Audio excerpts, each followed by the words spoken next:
In the quiet, red-dusted town of Nakuru, back when radios were sacred and elders sat on three-legged stools telling stories that shaped the sky, there lived two girls. Ruth, the obedient daughter of a church elder, and Silvia, a free-spirited mechanic's niece with laughter that could rattle rooftops. Ruth was quiet, thoughtful, often seen with her head bowed, not in shame, but in deep thought, while Silvia was fire wrapped in skin, bold and unashamed. Their bond began with harmless childhood games beneath the jacaranda trees, evolved through secret glances in school corridors, and eventually became something deeper, something terrifying to the world around them. At first, their closeness was explained away. "They're just girls," said the aunties.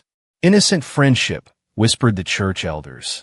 But when Ruth stopped attending youth fellowship and Silvia no longer smiled at the young men at the Boda stage, the whispers thickened into sermons.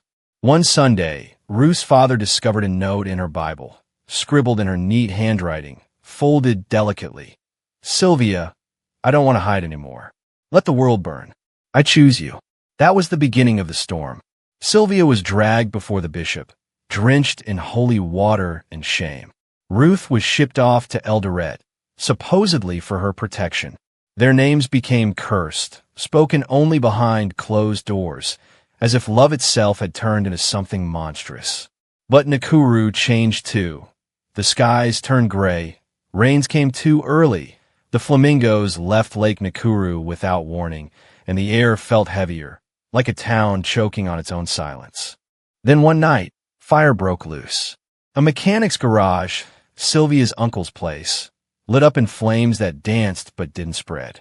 A church window cracked in the shape of a heart, and on the wall of the local primary school, painted in crimson and charcoal, appeared the image of two girls, hand in hand, with the words, "We loved."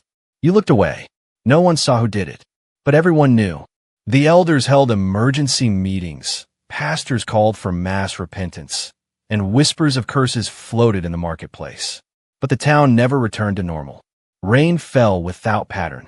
The market's mangoes turned sour. The school children began asking questions their teachers couldn't answer. Some say Ruth and Silvia fled to the coast, started anew under fake names.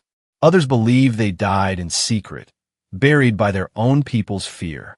But the old Kikuyu woman who sat by the railway tracks insisted, till her final breath, that she saw them dancing in the flames that night, smiling, unafraid.